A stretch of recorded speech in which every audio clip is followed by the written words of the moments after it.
الحمد للہ والصلاة والسلام علی رسول اللہ وعلی آلہ وصحبہ ومن والاه. محترم حضرات و خواتین، دلوں کے اعمال کی اس روزانہ کی گفتگو میں آج ہماری آخری مجلس ہے خشوع اور خضوع کے تعلق سے کہ ہم سے پہلے جو لوگ تھے ان کے خشوع اور خضوع کا کیا عالم تھا. اللہ تعالیٰ وہی چیز ہمارے اندر بھی پیدا فرمائے. چلیے آج کے اس درس میں ہم سنتے ہیں امام بخاری رحمہ اللہ کے تعلق سے. امام بخاری رحمہ اللہ کا نام محمد بن اسماعیل ہے. ان کے بارے میں فرماتے ہیں کہ امام بخاری رحمہ اللہ اپنے چند دوستوں کے ساتھ ایک باغیچے میں بیٹھے ہوئے تھے اور وہیں نماز کا وقت ہو گیا، ظہر کی نماز کا وقت ہو گیا. امام بخاری رحمہ اللہ نے لوگوں کے ساتھ ظہر کی نماز ادا کیا اور پھر سنتوں کے لیے الگ سنت پڑھنے کے لیے کھڑے ہو گئے. ظہر کی نماز کے بعد کی سنتیں بہت دیر وہ نماز پڑھتے رہے اور جب سنت ختم کیا تو اپنی قمیص نکال کر اپنے ساتھیوں سے کہا کہ دیکھو میری قمیص میں پیٹھ کی طرف کچھ ہے. تو ان کو شک ہوا کہ پیٹھ کے اوپر قمیص کے اندر کچھ گھسا ہے کیڑا. تو کہتے ہیں فَإِذَا زَنْبُورٌ قد ابرہ فی 16 قد ابرہ فی 16. تو ان کے دوستوں نے دیکھا کہ ان کے پیٹھ کے اوپر زنبور جو ایک طرح کا کیڑا ہے جو ڈس لیتا ہے، کاٹتا ہے. کہتے ہیں کہ وہ زنبور 16 جگہ ان کی پیٹھ پر اس نے ڈنک مارا تھا. 16 جگہ اس نے ان کی پیٹھ پر ڈنک مارا تھا اور ان کی پیٹھ سوج گئی تھی اور بالکل ان کی جسم پر ظاہر ہو رہا تھا. تو لوگوں نے کہا کہ جب پہلی مرتبہ آپ کی پیٹھ پر زنبور نے ڈسا تھا اور اس نے اپنا ڈنک مارا تھا تو آپ نے نماز کیوں نہیں توڑ دیا، آپ نے نماز کیوں نہیں ختم کر دیا؟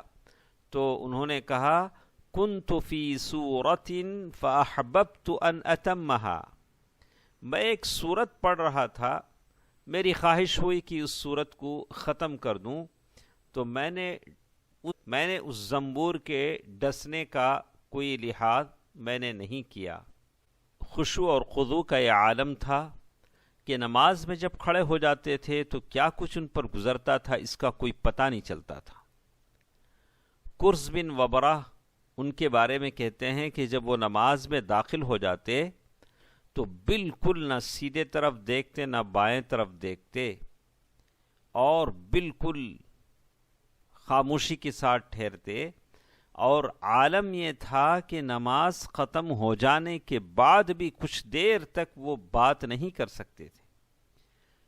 اللہ تعالیٰ سے تعلق اتنا شدید ہوتا تھا، اللہ تعالیٰ سے ملاقات کا اتنا شوق ہوتا تھا کہ نماز کے بعد بھی کچھ دیر تک وہ گمسم رہتے تھے. اللہ تبارک و تعالیٰ کی عبادت سے اللہ تعالیٰ کی عبادت میں ان کو اتنا شغف ہوتا تھا.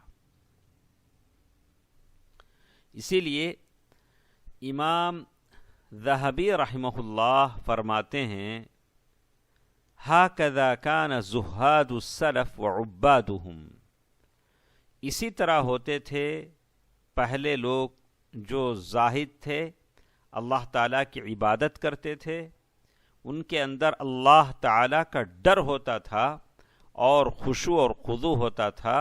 ان کی عبادتیں بالکل اس صفت سے بھری ہوتی تھیں. یعلا ابن عون فرماتے ہیں کان اذا دخل محمد بن سیرین السوق، محمد ابن سیرین جو بڑے عابد ہیں، زاہد ہیں، ان کے چہرے پر، ان کے لباس سے لوگ اتنے متاثر ہوتے تھے، اتنا اللہ تبارک و تعالی ان کو دیکھ کر لوگ اتنا تاثر لیتے تھے، لا یراہ احد الا کبر اللہ لصلاحہ وخشوعہ، جو بھی ان کو دیکھتا اللہ اکبر کہتا، اس لیے کہ ان پر نیکی کے آثار نمایاں تھے، خشوع خضوع کے آثار نمایاں تھے۔ یہ تھے محمد ابن سیرین، اللہ اکبر۔ جو بھی ان کو دیکھتا تھا اللہ اکبر کی آواز اس کے زبان سے نکل جاتی تھی۔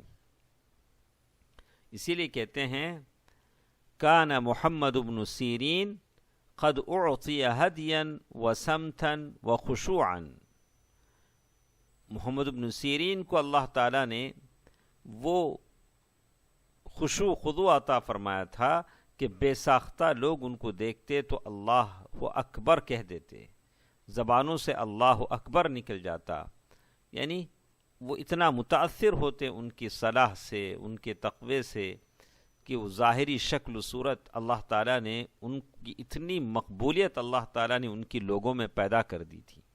آخر میں آپ تمام حضرات سے کہوں گا کہ خشوع اور خضوع کے تعلق سے بہت ساری باتیں ہم نے سنی، اس کو اپنے اندر پیدا کرنے کی کوشش کریں۔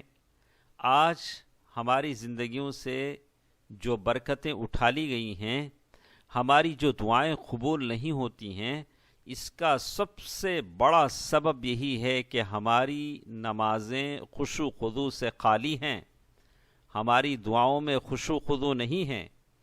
اور خشوع خضوع کا سیدھا سادہ مطلب آپ نے سن لیا کہ آپ اور میں اللہ تعالیٰ کی عبادت ایسے کریں کہ ہمارے دلوں میں اللہ تعالیٰ کا خوف ہو، اللہ تبارک و تعالیٰ کا ڈر ہو، اور وہ ڈر ایسا ہو کہ دل سے نکل کر وہ ظاہری جسم کے اعضاء پر اثر انداز ہو، اسی کا معنی خشوع ہے۔ اور جب دل اللہ سے ڈرا ہوا ہے تو سارے جسم کے دوسرے اعضاء اس کے تابع ہیں۔ انشاءاللہ کل کے درس میں پھر ہمارے ساتھ دلوں کے اعمال میں سے ایک نئی چیز ہمارے ساتھ نئی گفتگو ہوگی، وہ ہے مراقبہ۔ مراقبہ کسے کہتے ہیں، اس کا کیا مطلب ہے، اور اس کا صحیح قرآن و حدیث میں کیا مطلب ہے، اور ایسے لوگ جو گمراہ ہیں اس لفظ کو انہوں نے کیسے بگاڑ دیا ہے، یہ ساری تفصیل انشاءاللہ کل کے درس میں ہم سنیں گے۔ اللہ تبارک و تعالی بہتر بات سننے اور عمل کرنے کی توفیق دے، آمین۔ والسلام علیکم ورحمۃ اللہ وبرکاتہ۔